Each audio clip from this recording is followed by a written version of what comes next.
जय हिंद। आज की कक्षा शुरू करते हैं एक छोटा सा सवाल से। कॉफ़ी में मिलाया जाता है कैफीन, चाय में क्या मिलाते हैं? अगर आपको पता है तो आप कमेंट में या लाइव चैट में आंसर कीजिए। Welcome to India e books weekly current affairs session number 20, जिस सेशन का PDF आप लोगों का डिस्क्रिप्शन में मिल जाएगा। वहाँ से आप PDF डाउनलोड करके पढ़ाई कर सकते हैं। The sources of this class is the Hindu newspaper, Times of India, Economic Times, Live Mint, Yojana magazine, Rajya Sabha TV, जो पहले राज्य सभा टीवी जो अब बदल के संसद टीवी हो गया है। तो इस सेशन 20 कवर करेगा 15 मई से लेके 21 मई तक सभी महत्वपूर्ण विषय। तो आज का कक्षा शुभारंभ करते हैं। पहले देख लेते हैं पूरा हफ्ते का क्या क्या महत्वपूर्ण विषय रहे। तो सभी विषय पर एक एक नज़र पे देख लेते हैं। पहला विषय, Hassan Sheikh Mohamud becomes the new president of Somalia. Somalia African horn में सिचुएटेड एक कंट्री है जहाँ पे मतलब बहुत गरीबी है, टेररिज्म का भी इफेक्ट है, और मतलब जो मर्चेंटाइज शिप होता है उन लोगों को मतलब लूट लेते हैं। तो उसके पास में जिबूती में आपको डिटेल्स में बताऊंगा चर्चा के दौरान। तो अगला विषय है 6 मेमोरेंडम ऑफ अंडरस्टैंडिंग साइन हुआ है भारत और नेपाल के बीच में। हाल ही में भारत का PM नेपाल का विजिट में थे, आप लोगों को पता ही होगा।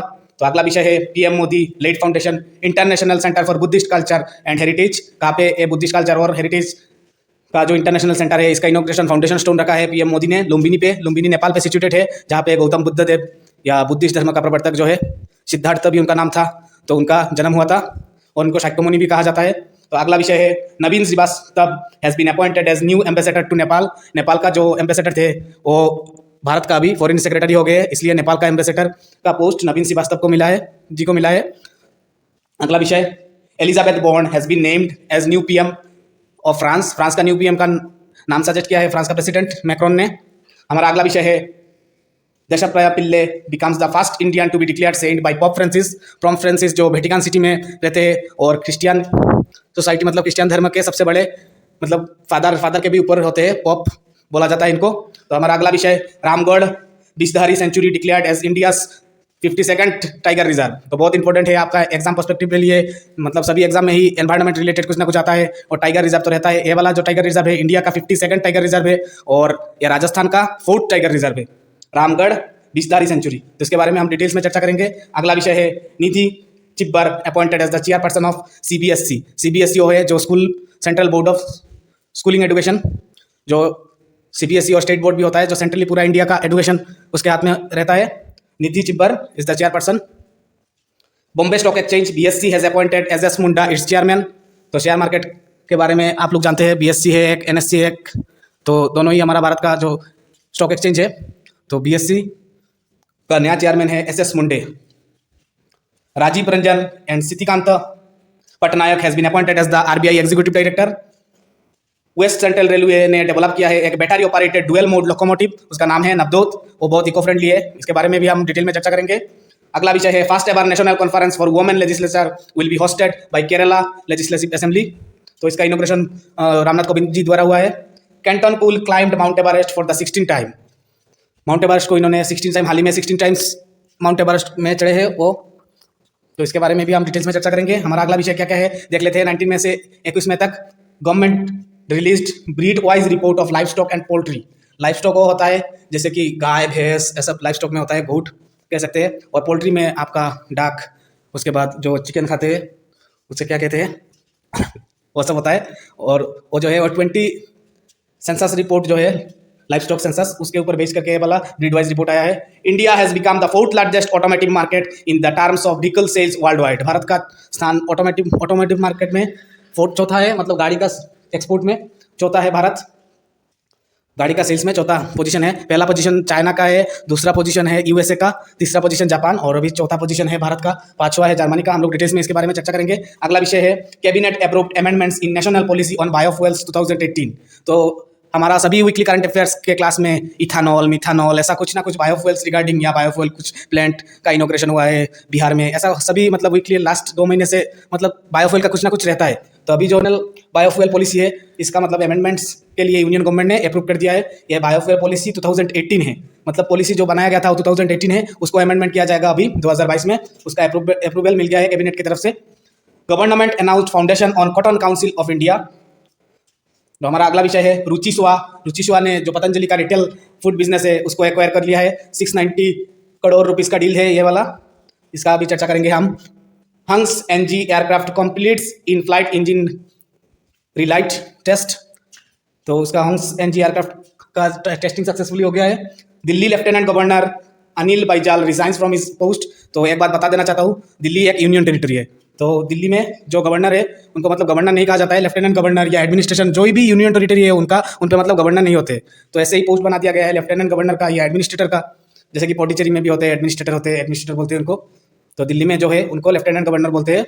तो दिल्ली का जो लेफ्टिनेंट गवर्नर है वो हाल ही में रिसाइन कर दिया है अपना पोस्ट से, इस्तीफा दे दिया है। A pre historic rock painting site has been discovered in Telangana. Prehistoric समझ रहे हैं, इंडस वैली सिविलाइजेशन के से भी पहले, मतलब प्री हिस्टोरिक मतलब स्टोन एज के टाइम। तो उसका कुछ मतलब रॉक पेंटिंग मिला है तेलंगाना में, रॉक पेंटिंग का साइट मिला है। तो ऐसे मिलता रहता है। जो आर्कियोलॉजिकल सर्वे ऑफ इंडिया है वो लोग नया नया खोज कर रहे हैं। पिछले वीडियो में हमने लोगों ने देखा राखीगढ़ी में भी मतलब माउंट मिला था, माउंट 1, माउंट 3, माउंट 7 ऐसे करके। तो एक्सकैवेशन जारी है। तो अगला विषय नेशनल एंडेंजर्ड स्पाइसेस डे जो हाल ही में 20 मई को सेलिब्रेट किया गया है। अगला विषय India recorded the highest ever annual FDI flow of ₹83.57 billion in last fiscal year. जो पिछला फिस्कल ईयर है उसमें भारत का FDI इनफ्लो सबसे ज़्यादा, मतलब ऐसा कि इतना ज़्यादा कभी भी नहीं हुआ है। लास्ट इसके पहले फिस्कल ईयर में था $81 बिलियन, अभी $83.57 बिलियन हो गया है। तो आप लोग सोच रहे हैं इतना FDI आ रहा है तो मतलब शेयर मार्केट गिरा क्यों है, कब इतना गिरा हुआ है शेयर मार्केट 53,000 सेंसेक्स से।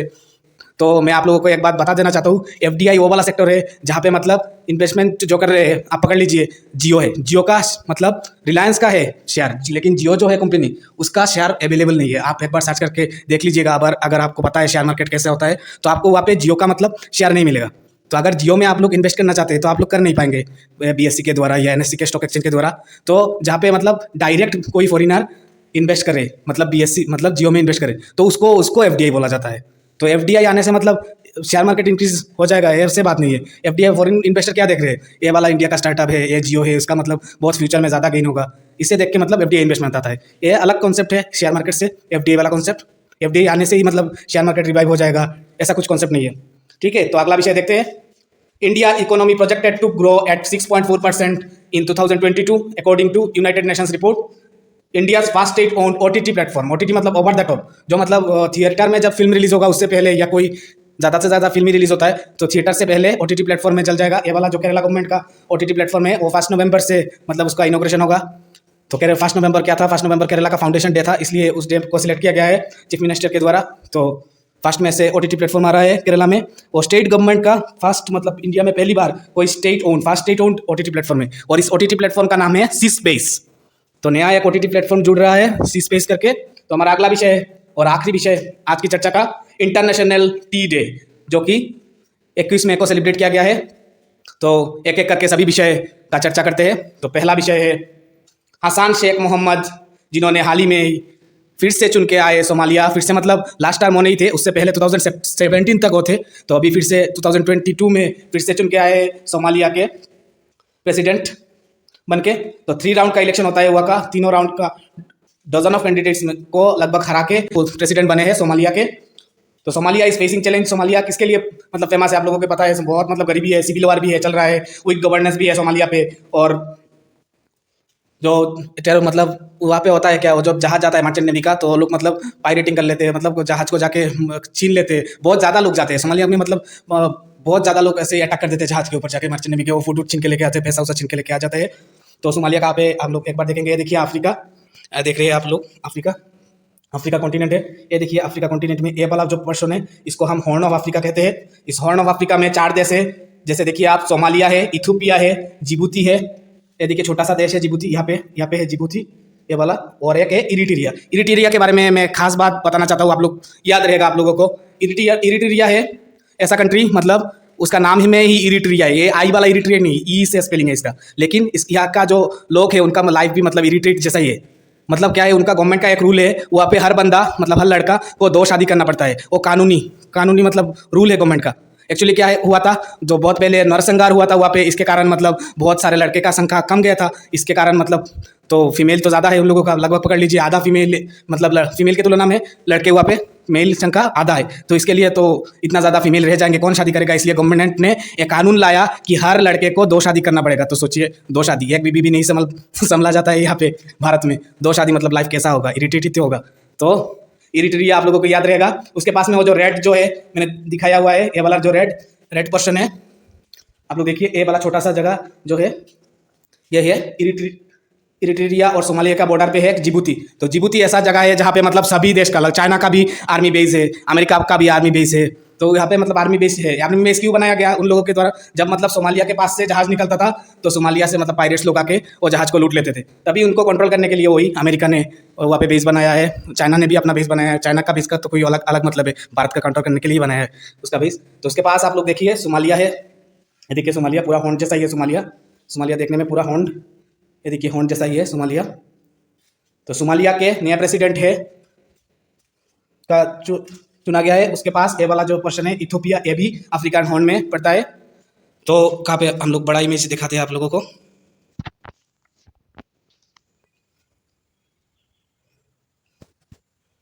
ये देखिए आप लोग इस इमेज में क्लियर से देखेंगे सोमालिया। सोमालिया का कैपिटल है मोगादिशु। सोमालिया का कैपिटल है मोगादिशु। उसके बाद है इथोपिया। इथोपिया का कैपिटल है आदिस अबाबा। और जिबूती का कैपिटल जिबूती है, देखिए इतना छोटा सा है जिबूती। और ये वाला है इरिट्रिया। इरिट्रिया का कैपिटल है अस्मारा। तो ये चारों कंट्री को हम लोग कहते हैं हॉर्न ऑफ अफ्रीका। ये देखिए इधर से जहाज जाता है गल्फ ऑफ आदान होके, यहाँ से छोटा सा एक स्ट्रेट है, उस स्ट्रेट को जलसंधि बोलते हैं हिंदी में, जिसे इस स्ट्रेट का नाम है बाब अल मंदेब। बाब अल मंदेब होके रेड सी में जाके सामने है, जाके इजिप्ट के अंदर से जो सुएज खाल निकलता है, उस सुएज खाल होके ये देखिए इस इमेज में देखिए यहाँ पे रेड सी है और यहाँ पे सुएज खाल है इजिप्ट के इस बीच में। इधर लैंड बॉर्डरलैंड है, इधर से निकल के मेडिटेरियन सी में पड़ता है और मेडिटेरियन सी होके फिर अटलांटिक में गिर जाता है। जिब्राल्टर है यहाँ पे, एक पॉइंट है जिब्राल्टर। जिब्राल्टर है यहाँ पे, इस जिब्राल्टर होके अटलांटिक में कोई भी मर्चेंट का जहाज चला जाता है। तो हमारा अगला विषय की ओर बढ़ते हैं। आप लोग समझ गए।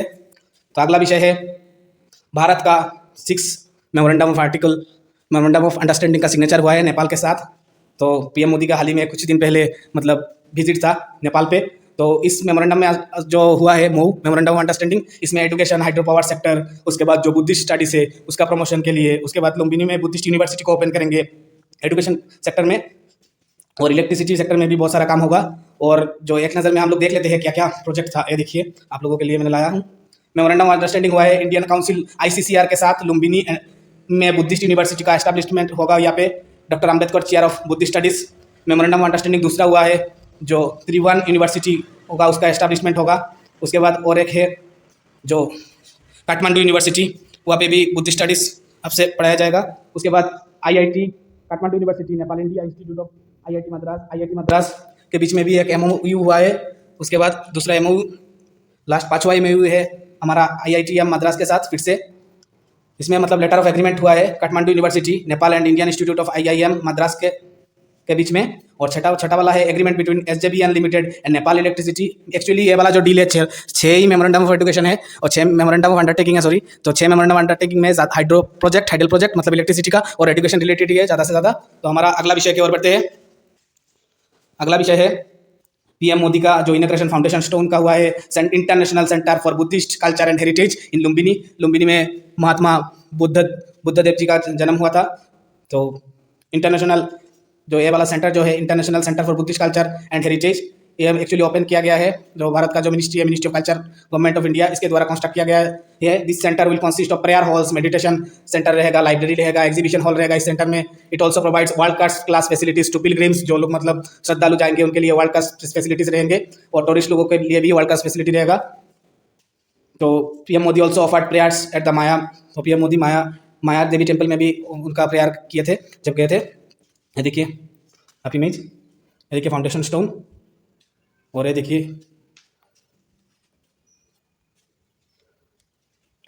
अगला विषय है Naveen Srivastava has been appointed as India's new ambassador. Bharat का एम्बेसडर नेपाल में चेंज हो गए। पहले भारत का नेपाल में एम्बेसडर हुआ करते थे, अब मोहन कटरा अब मतलब भारत का फॉरेन सेक्रेटरी हो गए।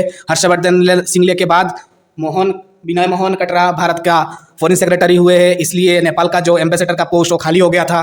तभी हाल ही में नवीन श्रीवास्तव को अपॉइंट किया गया है नेपाल का न्यू एम्बेसडर, भारत का न्यू एम्बेसडर इन नेपाल। तो हमारा अगला विषय की ओर बढ़ते हैं।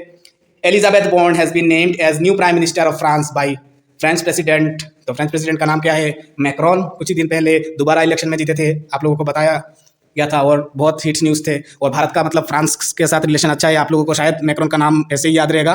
तो कह सकते हैं मतलब फ्रांस सेकंड रशिया है भारत के लिए, मतलब भारत का जो आर्मरी आता है अभी रशिया से के बाद फ्रांस से ही आता है। फ्रांस मतलब वो वाला देश जहाँ से हमारा राफेल आया। तो एलिजाबेथ जो है उनके बारे में थोड़ा सा देख लेते हैं। She is the second women to hold this position. तो वो क्या थे, इकोलॉजी और मिनिस्टर थे। एलिजाबेथ फॉर्मर मिनिस्टर थे transport and ecology and labour में। She is the second women to hold this position. 8th Cresson earlier held the position under president Francisco Mitterrand. France is the west European country. उस capital तो आप लोगों को पता है, France का capital है पेरिस। और फ्रांस का करेंसी जो यूरोपियन यूनियन का करेंसी है वही फ्रांस फॉलो करता है, यूरो। और एक बात आप लोगों को बता देना चाहता हूँ, फ्रांस नेटो का भी मेंबर है, नॉर्थ अटलांटिक ट्रीटी ऑर्गेनाइजेशन। और जो यूरोपियन यूनियन है उसका भी मेंबर है France. It is one of the 5 permanent members of UNSC. UNSC में जो 5 स्थायी सदस्य है, जिसमें भारत नहीं है, चाइना है, रशिया है, फ्रांस है, यूके है, यूएसए है। तो इसमें फ्रांस का नाम भी है। तो हमारा अगला विषय की ओर बढ़ते हैं। Devasahayam Pillai becomes the first Indian declared a saint by pope Francis. Pope Francis के बारे में हम बताते हैं। इटाली के अंदर, इटाली के मेनलैंड में के अंदर ही एक छोटा सा सिटी नहीं, एक्चुअली एक कंट्री है। वर्ल्ड का सबसे छोटा कंट्री कहते हैं इसे, वेटिकन सिटी, जिसका पॉपुलेशन हाल ही लास्ट रिसेंट में 1001 था।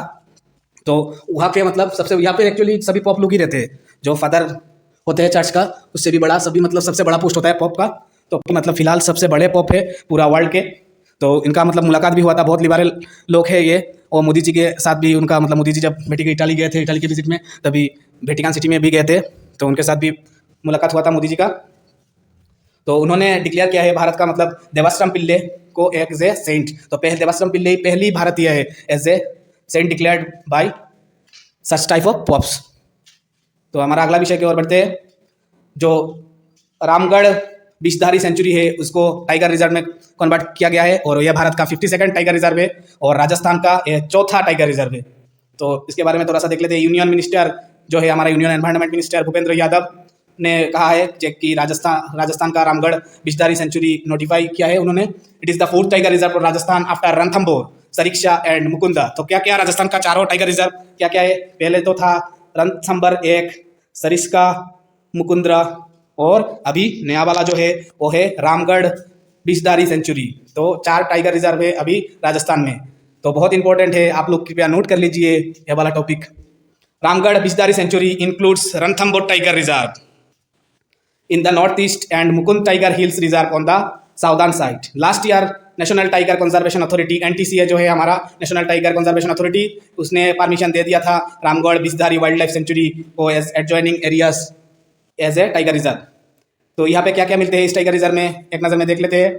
Indian wolf, leopard, striped hyena, sloth bear etcetera also, ये सब भी मिलते हैं। टाइगर तो मिलते ही है, लेकिन ये सब भी एनिमल मिलते हैं इस टाइगर रिजर्व में। According to national tiger conservation authority there are 2967 tigers in India in 2009। Bharat में कितना टाइगर है?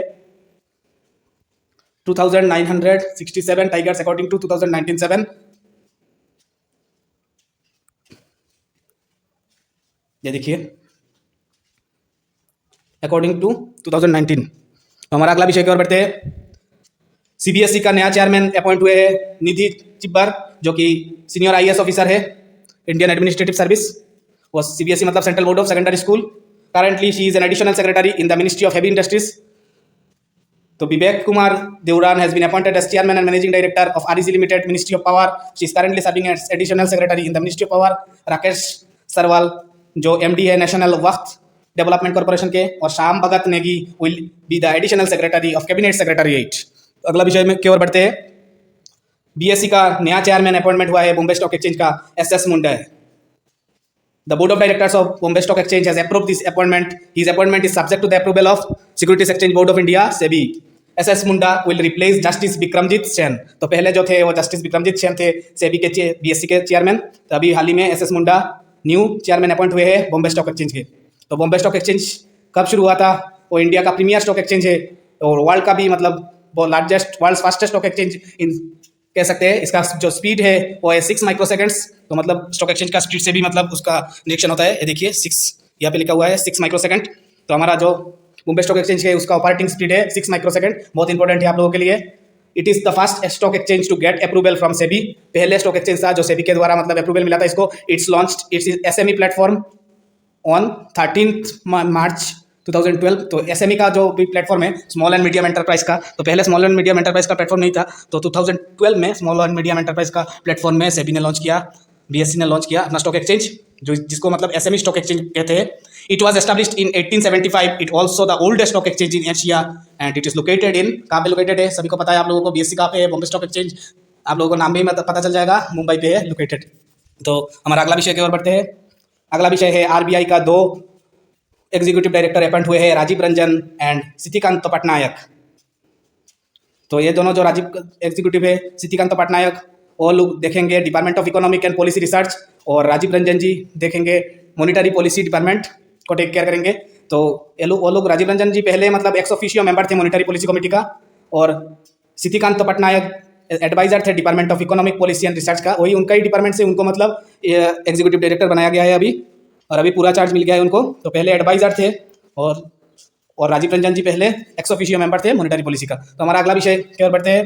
ये वाला बहुत इंपॉर्टेंट कॉन्सेप्ट है, आप देखिए, और बहुत मतलब महत्वपूर्ण भी है आपका एग्जाम के पर्सपेक्टिव से। तो वेस्ट सेंट्रल रेलवे ने battery operated dual locomotive engine को लॉन्च किया है, जिसका नाम है नवदोत। तो आफ्टर तो ई बाइक जो है, उसके बाद ई कार्स का कॉन्सेप्ट, ई बस का भी कॉन्सेप्ट आप लोगों ने सुना। अभी फिलहाल ई ट्रेन का कॉन्सेप्ट है, जो ट्रेन मतलब पोल्यूशन नहीं करेगा, इलेक्ट्रिसिटी से चलेगा, ऐसा ही कॉन्सेप्ट है। This engine operates in both battery and electric modes, battery भी रहेगा, इलेक्ट्रिक भी रहेगा। It is currently being used on a trial basis during the train shunting at Jabalpur, Mundawara and other stations at 30 kilometres per hour. The E engine can put 18 coaches, इसमें 18 coaches रहेगा, और it currently contains 84 batteries and it is capable of pulling 400 turns, मतलब 400 turns का wait लेके चल सकता है। तो हमारा अगला विषय की ओर बढ़ते हैं। First ever national conference of women legislature will be hosted by Kerala legislative assembly. तो केरला लेजिस्लेटिव असेंबली में पहली बार वुमेन लेजिस्लेचर, तो इसका विषय में देखते हैं। The conference will be hosted at Thiruvananthapuram on 26 में, जो 26 में को होगा 2022 में। अभी आज है 22 में, अभी 4 दिन में हो जाएगा, ये वाला कॉन्फ्रेंस शुरू होगा। President Ramnath Kovind will इनोग्रेट the 2 day conference, इसका इनोग्रेशन होगा रामनाथ कोविंद जी के द्वारा। तो हमारा अगला विषय की ओर बढ़ते हैं। Kenton Cool reaches the record breaking 16th Everest summit. Kenton Cool ने 16 ही बार एवरेस्ट का चढ़ाई चढ़ लिया है, और खुद में ही एक रिकॉर्ड है, एक बार एवरेस्ट चढ़ना ही एक रिकॉर्ड है। इन्होंने 16 बार एवरेस्ट को चढ़ा है। ये 48 ईयर ओल्ड है, ब्रिटिश सिटीजन है, और ये है जो फर्स्ट नॉन नेपालीज जो माउंट एवरेस्ट को 16 टाइम छुआ है इन्होंने, पहला नॉन नेपाली। ज़्यादा से ज़्यादा क्या है, एवरेस्ट तो नेपाल में ही है, तो नेपाल का ही ज़्यादातर लोग चढ़ाई में वो लोग माहिर होते हैं, तो नेपाल के ज़्यादातर लोग ही एवरेस्ट को इतना बार चढ़ सकते हैं। जैसे एक एग्जांपल आप लोगों के सामने मैं बोलना चाहता हूँ, जो कामी रीता है नेपाल की, बहुत फेमस मतलब पर्वतारोही है। आप लोग यहाँ पे फोटो देखिए, ये है कामी रीता। इन्होंने 26 टाइम क्लाइम किया है एवरेस्ट को। वो भी रिसेंटली उन्होंने जब 52nd हुआ था उनका, मतलब 26 टाइम्स जो हुआ था, तब उनका एज 52 था। तो Mount Everest known as Sagarmatha in Nepal, it is the highest peak in the world. It is located in Nepal. Its most recent elevation is 8,848.86 metre. तो हमारा अगला विषय, गवर्नमेंट ने रिलीज किया है ब्रीड वाइज स्टॉक रिपोर्ट, जो livestock और poultry का रिपोर्ट है, और 26 लाइफ स्टॉक सेंसस के ऊपर बेस करके वाला रिपोर्ट आया है। तो पहली बार ऐसा रिपोर्ट पेश हुआ है। तो इस रिपोर्ट के बारे में कुछ हाइलाइट्स देख लेते हैं, क्या क्या है इस पोल्ट्री और लाइफ स्टॉक रिपोर्ट का, breed wise poultry and life stock report का। इसमें मतलब it has covered 184 indigenous and exotic. Indigenous और चीज़ होता है, आप लोग रुकिए थोड़ा सा, यहाँ पे 184 जो इंडिजिनियस और एक्सोटिक लिखा हुआ है। इंडिजिनियस है जो मतलब भारत का है, जो मतलब जो स्पीसेस भारत का है, जैसे गोट काउ जो भारत का है, और एक्सोटिक वो होता है जो मतलब बाहर से लाया गया है, एक्सोटिक कहते हैं इसको। तो भारत का और एक्सोटिक मिला के 184 स्पाइसेस क्रॉस ब्रीड्स था। क्रॉस मतलब जो भारत का भी है, बाहर का भी है, ऐसा क्रॉस ब्रीड जो है वो 19 था species. According to this report, the exotic and cross breed animals contribute nearly 26%, मतलब 1/4 से भी ज़्यादा है इसमें, मतलब कैटल का पॉपुलेशन में। कैटल में ही ज़्यादातर मतलब क्रॉस ब्रीड होता है इंडिया में। जैसे कि आप गाय पकड़ लीजिए, तो गाय में मतलब होल्स्टीन गाय जो है हॉलैंड का, नेदरलैंड का, तो उसके साथ इंडिया का गाय का क्रॉस ब्रीड किया जाता है। तो उसे मतलब ज़्यादा से ज़्यादा हुआ का, तो गाय क्या है, ज़्यादा दूध देती है हॉलैंड का गाय, और 100 लीटर 80 लीटर इतना दूध दे देती है। तो इंडिया में मतलब उसका, इंडिया में तो गाय जो देसी गाय है 10 लीटर भी नहीं देती है, तो क्रॉस किया जाता है, क्रॉस ब्रीडिंग कहते हैं इसको। तो तीसरा हाईलाइट है Gir, Lakhimi and Sahiwal breeds are the major contributors to the total indigenous cattle. तो हमारा भारत का जो इंडिजिनियस कैटल है, इसमें क्या क्या है, भारत का गाय पकड़ लीजिए, गिर है, लक्ष्मी है, और शाहीवाल है, यह भारत का ब्रीड है। There are 28 indigenous breeds of goats are found in India. Bharat में छागल जो होता है, गोट का 28 भारतीय ब्रीड मिला है। और black Bengal breed is the most common breed, इनमें से black Bengal breed most common है। Crossbreed pigs and Yorkshire are the main breeds of exotic और क्रॉसब्रीड पिग्स इन इंडिया। तो पिग जो होता है सुअर, उनमें से क्रॉसब्रीड जो है और यॉर्कशायर है वही एक्सोब्रीड और क्रॉसब्रीड में फेमस है। तो हमारा अगला विषय की ओर बढ़ते हैं। ये देखिए ये वाला चार्ट आप लोग ध्यान से देखिए, भारत का पोजीशन कहाँ पे, ये देखिए फोर्थ लिखा हुआ है भारत, यहाँ पे है भारत इंडिया। तो इंडिया का मैप पे ऊपर दिया गया है। तो भारत ने चौथा स्थान हासिल किया है। जो सेलिंग है ऑटोमोटिव, जो मतलब कार मैन्युफैक्चरिंग, कार का सेलिंग में भारत का स्थान चौथा। पहला स्थान आप लोग देखिए कितना मार्जिन है चाइना के साथ हमारा, चाइना लगभग 30% है चाइना के हाथ पे। और लेकिन एक नज़र आप फिर देखिए जो ग्रोथ परसेंटेज है 9.5%, सबसे ज़्यादा भारत में ही है। ये देखिए भारत का 9.5% मतलब स्पीड है, जो भारत बहुत स्पीड से ग्रोथ हो रहा है, बहुत स्पीड से मतलब सेल कर रहा है गाड़ी को, दुगनी कर रहा है। लेकिन फिर भी भारत का अभी भी मतलब टोटल जो एक्सपोर्ट होता है, गाड़ी का सेलिंग होता है, उसमें से 4.02% ही भारत का है। और पहला स्थान चाइना का है, दूसरा स्थान यूनाइटेड स्टेट्स का है। ये देखिए दूसरा स्थान यूनाइटेड स्टेट्स, पहला स्थान चाइना, उसके बाद थर्ड पोजीशन है जापान का विथ 5.24%, उसके बाद चौथा पोजीशन है भारत का, उसके बाद पाँचवा पोजीशन है जर्मनी का, उसके बाद छठा पोजीशन है यूके का, फिर सातवां है फ्रांस का, आठवां है ब्राज़ील का, नौवां इटाली का, 10वां है कनाडा का। India has become the fourth largest automotive market in the terms of vehicle sales worldwide. तो भारत ने अभी और जर्मनी को मतलब ओवरटेक कर लिया है। तो फिलहाल भारत ने मतलब जो सेल है 2021 का, उसका सेल है लगभग पकड़ लीजिए 4 lakh vehicles, sorry 40 lakh vehicles, 40 lakh 15 30 lakh 37 lakh 59,398 vehicles. और जापान का जो सेल है वो है 44 लाख 44.5 लाख कह सकते हैं आप इसको। तो हमारा अगला विषय की ओर बढ़ते हैं। नेशनल पॉलिसी ऑन बायोफ्यूल्स 2018, उसका कुछ साइलेंट फीचर हम लोग एक एक करके देखेंगे। जो है इसमें क्या है, पहले मतलब जो हमारा पॉलिसी था उसमें मतलब 5% ब्लेंडिंग होता था, तो अभी प्रपोज किया गया है 2030 तक हमारा जो ब्लेंडिंग प्रोसेस है वो 20% किया जाए इथानॉल का। तो इथानॉल के बारे में हम लोग पहले बोले थे आप लोगों को, जो हमारा जो पेट्रोल हम लोग ऐसे ही दिन के प्रति यूज़ करते हैं, तो उस पेट्रोल में भी इथानॉल मिक्स है। तो उसमें मतलब इथानॉल का जो परसेंटेज है वो 5% है, मतलब फूड ग्रेन से जो इथानॉल निकलता है वो वाला इथानॉल 5% यूज़ होता है। लेकिन जो नया पॉलिसी आया है, जो अभी मतलब 2018 का पॉलिसी है, अभी अमेंडमेंट के वजह से मतलब उसको बूस्ट मिला है। तो नया अमेंडमेंट के अनुसार अभी 20% मिलाया जाएगा, ब्लेंडिंग होगा इथानॉल अभी का पेट्रोल के साथ। यही मेन फीचर है। हम लोग देख लेते हैं इसका रिपोर्ट को। Cabinet approves amendments in national policy on biofuels 2018। Biofuels 2018 का पॉलिसी में अमेंडमेंट का अप्रूवल मिल गया है कैबिनेट के द्वारा। तो क्या क्या इसमें मतलब हाईलाइट्स है इस अमेंडमेंट का। तो इस अमेंडमेंट का हाईलाइट्स, पहला ब्लेंडिंग को इंक्रीज किया जाएगा 20% तक। अगला मतलब 25-26 से 2023 तक अभी मतलब इथानॉल ब्लेंडिंग जो है अभी चल रहा है, इथानॉल ब्लेंडिंग एग्जैक्ट अभी 8.5%। The amendments will add new members in the National Biofuel Coordination Committee. It will also grant permission for exporting biofuels in specific cases. तो इसके लिए और भी एक चीज़ है, जो स्पेशल इकोनॉमिक जोन है, एक्सपोर्ट ओरिएंटेड यूनिट्स है, उनमें भी मतलब बायोफ्यूल प्रोडक्शन के लिए एनकरेज किया जाएगा उन एरिया को। तो हमारा अगला विषय की ओर बढ़ते हैं। Government announced formation of cotton council of India. The cotton council of India will formed under the chairmanship of Suresh भाई कटक। तो हाल ही में जो हमारा मिनिस्टर है, यूनियन मिनिस्टर, उनके द्वारा मतलब ये वाला अनाउंसमेंट आया है। इसका फर्स्ट मीटिंग होगा मतलब 28 मई को। और the main aim of the council is to bring improvement in the field of cotton. Actually क्या है, भारत में कॉटन प्रोडक्शन होता है, होता नहीं है, ऐसा नहीं है। ब्लैक मिट्टी, काली मिट्टी जो महाराष्ट्र के उधर मिलता है, गुजरात की तरफ मिलता है, वो मतलब कॉटन के लिए बहुत अच्छा मिट्टी माना जाता है। तो भारत का जो प्रोडक्शन रेशियो मतलब प्रोडक्टिविटी है वो कम है। प्रोडक्टिविटी वो चीज़ होता है मतलब बहुत ज़्यादा एरिया में कॉटन लगाते हैं, लेकिन वो मतलब इतना अच्छा मतलब इफिशियंट नहीं है, मतलब कम कॉटन प्रोड्यूस होता है, लेकिन बहुत ज़्यादा मतलब मिट्टी और लैंड लगता है। और बाकी देशों में क्या है, वो लोग मतलब उनका प्रोडक्टिविटी बहुत ज़्यादा है भारत से। तभी मतलब ये वाला काउंसिल खुला गया है, कैसे प्रोडक्टिविटी को इंक्रीज करे भारत का, कॉटन का प्रोडक्टिविटी। यही मेन उद्देश्य है इस कॉटन काउंसिल का। तो हमारा अगला विषय रुचि स्वा। जो रुचि का तो सोयाबीन आप लोगों ने शायद खाया है। तो रुचि सोयाबीन जो है, उन्होंने एक डील किया है पतंजलि आयुर्वेद के साथ। तो इस डील का जो रकम है वो है 690 करोड़ इंडियन रुपीज़। तो इस डील के द्वारा जो पतंजलि का जो फूड सेगमेंट है और रुचि स्वा को मिल जाएगा, और रुचि स्वा इसका पैकेजिंग रिटेलिंग करेगा। तो अभी रुचि स्वा को पतंजलि का इस डील के अंदर मतलब पतंजलि का कुछ फैक्ट्री लोकेटेड है हरिद्वार, नवासा और पटधाता के 3 फैक्ट्री वो भी मिलेगा उनको। और नया जो नाम होगा इसका पतंजलि फूड्स लिमिटेड होगा। इस नया कंपनी का नाम मतलब पतंजलि का ही नाम रहेगा, लेकिन वो मतलब रुचि संभालेगा, रुचि स्वा इंडस्ट्री जो है। तो हमारा अगला विषय की ओर बढ़ते हैं।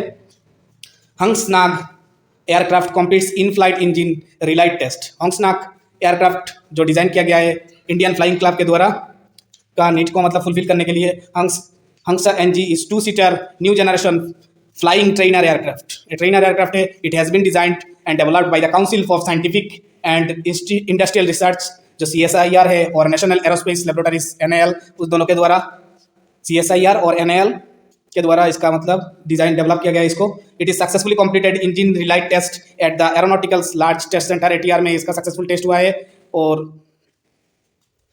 तो इसको यूज में लिया जाएगा पायलट लोगों को ट्रेनिंग करने के लिए। हम NG। हमारा अगला विषय की ओर बढ़ते हैं। Delhi lieutenant governor Anil Baijal resigns from his post.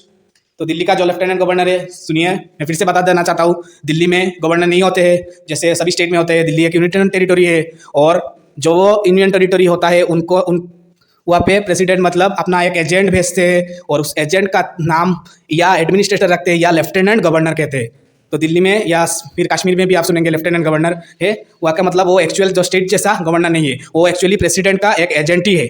ठीक है, आप समझ गए ये वाला बात। तो हमारा विषय है यहाँ का अनिल बैजल, जो लेफ्टिनेंट गवर्नर थे दिल्ली के, तो उन्होंने 21st लेफ्टिनेंट गवर्नर थे न्यू दिल्ली के, अपना पोस्ट से रिजाइन दे दिया है।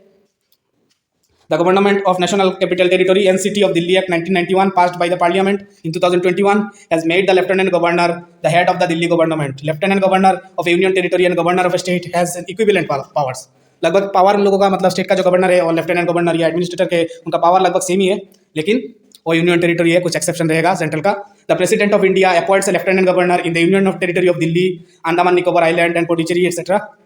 तो हमारा अगला विषय, a pre historic rock painting site has been discovered in Telangana. तो जो प्री हिस्टोरिक, इसका अनुमान लगाया जा रहा है कि जो ये वाला प्री हिस्टोरिक साइट है, ये 10,000 से लेकर 30,000 BC का है। This site is discovered by the members of Kota Telangana Chitra Brundam several paintings in red और की। जो रेड और की जो कलर होता है, जो प्री हिस्टोरिक एज में से ही मतलब रेड और की ज़्यादा से ज़्यादा ही मिला था, जो पोटरी था रेड और की का। रेड और की has been discovered at this stage. The researchers identified the painting of 4 bison. इस पेंटिंग में क्या क्या है? 4 bison, 2 men and an animal like a horse. A painting of human figure standing behind the 4 bison has been drawn using X pattern. X pattern करके, XX करके मतलब एक आदमी का भी चित्र है उसमें। तो हिस्ट्री से जुड़ा हुआ था ये वाला टॉपिक, GS पेपर 1। तो हमारा अगला विषय, ये देखिए ये वाला क्या क्या मिला है। देखिए 4 बाइसन का इमेज है यहाँ पे, ये देखिए 4 बाइसन का image, pre historic rock finding at Telangana. ये देखिए XX करके कुछ मतलब इंसान जैसा इमेज दिया गया था, XX करके, इसको XX करके X करके से कुछ इंसान का जैसा मतलब इमेज दिया गया था इसमें। और यहाँ पे देखिए 4 बाइसन, यहाँ पे आप लोग देखेंगे 1 2 3 4 बाइसन है। तो हमारा अगला विषय की ओर बढ़ते हैं। नेशनल एंडेंजर्ड स्पीसीज डे 20 मई को सेलिब्रेट किया गया है हाल ही में। National endangered species day is observe on 3rd Friday of May महीने का जो 3rd फ्राइडे है, इसमें सेलिब्रेट किया जाता है। It is observe to raise awareness about the importance of saving endangered species. तो भारत में क्या क्या एंडेंजर्ड स्पाइसेस है उसके बारे में हम लोग देख लेते हैं, बहुत महत्वपूर्ण है आप लोगों के लिए। तो ऐसे भी विश्व में बहुत सारे एंडेंजर्ड स्पाइसेस है, तो भारत का बेसिस में क्या क्या है एंडेंजर्ड, उनमें से कुछ है जैसे कि बंगाल टाइगर है, स्नो लियोपार्ड है, वन हॉर्न राइनोस जो आसाम में मिलते हैं काजीरंगा का, वो भी मतलब इस लिस्ट में है एंडेंजर्ड स्पाइसेस में। एंडेंजर्ड स्पाइसेस जो IUCN है वो ऐसे लिखता है EU करके एंडेंजर्ड स्पाइसेस। IUCN जो रेड लिस्ट बनाता है उसके रेड लिस्ट में EU लिखा रहता है। और एक है ब्लैक बाक। ये चारों ही मतलब और भी है इंडिया में, लेकिन यहाँ पे एग्जाम्पल के द्वारा ये चारों ही दिया गया है, जो रॉयल बंगाल टाइगर और snow leopard, one horn rhinos, एक खड़गा का गंडार और ब्लैक बाक। तो हमारा अगला विषय की ओर बढ़ते हैं। अगला विषय है India records highest ever annual inflow in financial year 2021-22। तो ये देखिए भारत का जो FDI का इनफ्लो है वो 2019-20 में था 74 मिलियन USD, और 2020-21 में था 81.97 लगभग 82 बिलियन USD। अभी फिलहाल सबसे पीक में, भारत का हिस्ट्री में सबसे पीक में FDI आया है इस फिस्कल ईयर में 2021-22 में। 21 मतलब ऐसा होता है फिस्कल ईयर शुरू होता है 1 मार्च से फिस्कल ईयर शुरू होता है, 1 मार्च से शुरू होता है और एंड होता है आपका 1 अप्रैल से शुरू होता है और एंड होता है 31 मार्च को जाके। तो यहाँ पे 31 मार्च 2022 तक 2021 का 1 अप्रैल से लेके 2022 का 31 मार्च तक भारत में FDI आया है 84 मिलियन USD लगभग। तो हमारा अगला विषय की ओर बढ़ते हैं। India fast growing major economy projected to grow 6.4%, इसको प्रोजेक्शन कहते हैं। वो यूनाइटेड नेशंस का एक रिपोर्ट है, उस रिपोर्ट के द्वारा पेश किया गया है। इस रिपोर्ट का नाम है world economic situation and prospects. जो रिपोर्ट है world economic situation and prospects, ये वाला रिपोर्ट है। इस रिपोर्ट के द्वारा पेश किया गया। India GDP is projected to grow 6.4% in 2022 और जो है नेक्स्ट फिस्कल ईयर जो है उसमें इंडिया का ग्रोथ है 2023 में होगा 6%, तो थोड़ा सा कमेगा, ऐसे ही कमता रहेगा धीरे धीरे करके ग्रोथ। मतलब ग्रोथ का क्या है, आप लोग मतलब मायूस मत हो जाइए, इकोनॉमी डाउन हो जा रहा है 2023 में, डाउन हो जाएगा, डाउन नहीं है। मतलब ग्रोथ का एक लिमिट भी होता है। मतलब जो लोग डेवलप नेशन है उनका ग्रोथ का स्पीड ज़्यादा नहीं होता है, कम होता है, लेकिन मतलब वो लोग मतलब ग्रोथ में टॉप कर चुके हैं, इसलिए ग्रोथ का मतलब स्लो डाउन हो जाता है। तो भारत अभी भी डेवलपिंग कंट्री है, तो अभी भी मतलब डेवलपिंग होने के साथ साथ अभी मतलब भारत का पोजीशन इकोनॉमी में बहुत अच्छा है, इतना बहुत फास्ट ग्रोइंग है। तो एक टाइम जाने के बाद वो भारत का भी ग्रोथ में स्लो डाउन हो जाएगा। तो यूनाइटेड नेशन यही बात मतलब अपना रिपोर्ट के द्वारा बताना चाहती है। तो आप लोग मायूस मत होइए, इंडिया की इकोनॉमी को लेके ठीक ठाक चल रहा है। तो हमारा अगला विषय की ओर बढ़ते हैं। वही ये वाला इकोनॉमी का वाला स्नैपशॉट है जो मिनिस्ट्री पीआईबी के साइड से लिया गया है, प्रेस इन्फॉर्मेशन ब्यूरो। ये देखिए GDP growth, fiscal deficit, inflation कहाँ पे है, अभी बहुत ऊपर है। फॉरेन एक्सचेंज रिजर्व भारत का जो 2021-22 में सबसे ज़्यादा, अभी ये देखिए $633.6 बिलियन है। Agriculture and forestry and fishing उसका परसेंटेज, इंडस्ट्रियल ग्रोथ, उसके बाद सर्विस, सभी चीज़ का दिया हुआ है। तो इतना इंपॉर्टेंट नहीं है आप लोगों के लिए, फैक्चुअल डाटा है। तो अगला विषय सी स्पेस, जो कि हाल ही में ओटीटी प्लेटफॉर्म लॉन्च किया गया है, लॉन्च नहीं हुआ है, लॉन्च होगा, मतलब उसका डिसीजन आया है। 1 नवंबर को लॉन्च किया जाएगा केरला फाउंडेशन के दिन से, जो केरला फाउंडेशन डे है 1 नवंबर को, तभी मतलब इसका मतलब कोइंसाइड किया जाएगा इसको। तो ये भारत का मतलब first state owned OTT platform है। तो थिएटर से पहले यहाँ पे फिल्म दिखाया जाएगा। तो केरला राज्य में एक क्रांति, और वो भी मतलब ओटीटी प्लेटफॉर्म में भारत का state owned OTT platform, over the top platform. तो इसमें मतलब जो इनिशिएटिव लिया है वो Kerala state film development corporation का बहुत बड़ा इनिशिएटिव था इसमें। तो Kerala state film development corporation जो है वो first public sector corporation for film development in India है। ये वाला टॉप बहुत इंपॉर्टेंट है। ये वाला पॉइंट, लास्ट वाला पॉइंट जो है, वो पहला भारत का पब्लिक सेक्टर कॉर्पोरेशन है फिल्म डेवलपमेंट के लिए। कौन? Kerala state development corporation. आप लोग नोट कीजिएगा ये वाला बात। और सी स्पेस तो आप लोग को मिल जाएगा कुछ ही दिन में, ओटीटी प्लेटफॉर्म नया जो आया है। तो हमारा अगला विषय की ओर बढ़ते हैं। तो ये वाला जो टॉपिक है ये एक्चुअली ऐसे ही मैंने डाला है आप लोगों को जानने के लिए। यूएई का जो प्रेसिडेंट है शेख खलीफा, तो उनका डेथ हो गया 73 एज पे। अभी फिलहाल उनके लड़का जो है शेख मोहम्मद बिन जायद अल नाहिन, यूएई का नया प्रेसिडेंट है उनके लड़के। तो यूएई में जैसा मोनार्की सिस्टम चल रहा है, मतलब एक राजा के बेटा दूसरा राजा, ऐसा ही चलता है यूएई में। तो यूएई कहाँ पे है? जो हमारा मिडिल ईस्टर्न कंट्री है, तो अराबियन पेनिनसुला में स्थित है यूएई। और एक चीज़ आप लोगों के लिए है एक्स्ट्रा, ये देख के आप लोग खुश हो जाएंगे। भारत के लिए इतना खुशी की खबर नहीं है, लेकिन है, थोड़ा सा है। ये देखिए, जो पहला वर्ल्ड का ब्रिज, जो फर्स्ट ब्रिज था, जो ग्वांगडोंग था चाइना में, जो चाइना का मतलब सबसे बड़ा ग्लास ब्रिज था, वर्ल्ड का सबसे बड़ा, ग्वांगडोंग चाइना में था। तो ग्वांगडोंग जो ब्रिज है अभी वो वर्ल्ड का सेकंड हो गया है। किसने किया सेकंड? ये वाला बात देखने का है। World's longest glass bridge named Bach Long bridge has been opened in Vietnam. तो वियतनाम का ये जो बैंक ब्रिज है, बैक लॉन्ग ब्रिज, ये वाला पूरा वर्ल्ड का भी फर्स्ट हाईएस्ट, सबसे लंबा लॉन्गेस्ट ब्रिज है ग्लास का। तो आज का आखिरी टॉपिक है जो इंटरनेशनल टी डे 2022, जो कि हाल ही में कल ही सैटरडे 21 मई को सेलिब्रेट किया गया है। तो ये वाला डे हर साल मतलब 21 मई को ही सेलिब्रेट किया जाता है। तो इस साल का जो थीम था वो था टी एंड फेयर ट्रेड, चाय और उसका फेयर ट्रेडिंग के ऊपर थीम था। चाय क्या होता है? चाय का चुस्की लीजिए। तो मैंने पहले ही आप लोगों को एक सवाल पूछा था, कॉफ़ी में रहता है कैफीन और चाय में क्या रहता है? आप लोगों ने शायद कमेंट में जवाब दिया है, बिल्कुल ठीक। हाँ, तो चाय में क्या रहता है थीम? तो T is a beverage, it is made from camelina sinensis plant. तो चाय का जो पत्ता होता है इसको क्या कहते हैं? Camelina sinensis plant. Camelina sinensis plant. After the water, T is the most consumed drink in the world. पानी के बाद दूसरा जो कंज्यूमेबल ड्रिंक है वो पूरा पृथ्वी का दूसरा है चाय। It is believe to have originated from north east India, northern Myanmar and south west China. तो कहाँ से शुरू हुआ था चाय का? शुरुआत कहाँ पे था? ऐसा माना जाता है कि north east India, northern Myanmar and south west China से चाय का शुरुआत हुआ था। अभी कुछ फैक्चुअल इन्फॉर्मेशन देख लेते हैं चाय के रिगार्डिंग। ये देखिए, Kenya is the world's largest exporter of tea. तो पहले जो आप लोगों ने सुना था शायद श्रीलंका वर्ल्ड का लार्ज एक्सपोर्टर है, लेकिन अभी फिलहाल केनिया है लार्जेस्ट एक्सपोर्टर। उसके बाद सेकंड है चाइना, थर्ड पोजीशन है श्रीलंका का। तो अभी फिलहाल श्रीलंका का पोजीशन थर्ड है। पहले एक टाइम में पहला पोजीशन था एक्सपोर्ट में। केनिया भी छोटा सा देश है, तो आप लोग याद रखिए, पहले केनिया है, उसके बाद है आपका चाइना है चाय एक्सपोर्ट में, और उसके बाद है श्रीलंका चाय एक्सपोर्ट में है। तीनों देश और तो चाय प्रोडक्शन में की अगर बात करता हूँ तो चाय प्रोडक्शन सबसे ज़्यादा होता है चाइना में। चाय प्रोडक्शन सबसे ज़्यादा होता है कहाँ पे? चाइना पे। चाइना पे सबसे ज़्यादा प्रोडक्शन में। सेकंड प्रोडक्शन हमारा प्यारा भारत, इंडिया। इंडिया में सेकंड पोजीशन है चाय का प्रोडक्शन। और थर्ड है केनिया। केनिया प्रोडक्शन में थर्ड है, लेकिन आप बार बार याद रखिए केनिया का नाम, वो एक्सपोर्ट में फर्स्ट है। प्रोडक्शन में थर्ड है लेकिन चाय का एक्सपोर्ट में केनिया फर्स्ट है।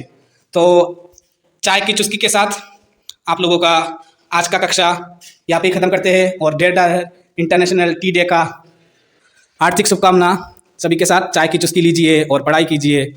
फिलहाल तो बहुत सारा एग्जाम आ रहा है। तो जय हिंद, जय भारत। इंडिया बुक के साथ जुड़े रहने के लिए बहुत बहुत धन्यवाद। और and finally God bless you all.